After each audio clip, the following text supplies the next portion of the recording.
मला माहिती आहे तुम्ही म्हणाल, मला येतात बाई पोहे करायला. पण ही रेसिपी त्यांच्यासाठी जे शहरात नवीन आलेत, एकटे दुकटे राहतात आणि सकाळच्या नाश्त्याला घाई गडबडीच्या वेळी काय करायचं हे माहिती नाही. त्यांच्यासाठी खास हे कांदा बटाटा पोहे.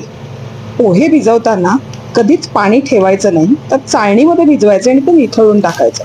बरं, तडका कसला द्यायचा तर रामबंधू हिंगाचा आणि कढीपत्त्याचा, जिरं राई तुमच्या सोयीप्रमाणे.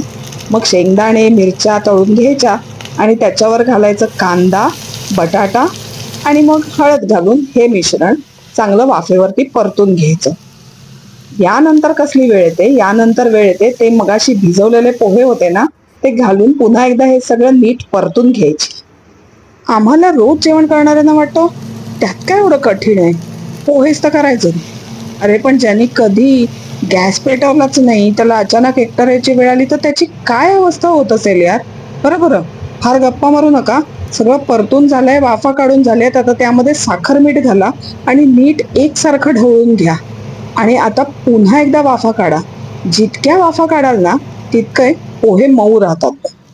आणि मग त्यानंतर घरात फ्रीजमध्ये कुठेतरी लिंबू असेलच ना, उन्हाळ्याचं सरबत करायला आणलेलं, ते लिंबू ह्याच्यावर छान पिळून घ्या.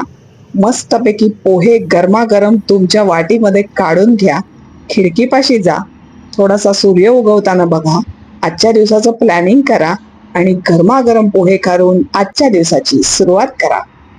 खायचं बरं काला. फॉलो, लाईक, शेअर, सबस्क्राईब सगळं करायला विसरू नका बरं का. लक्षात ठेवा, खायचं बरं का.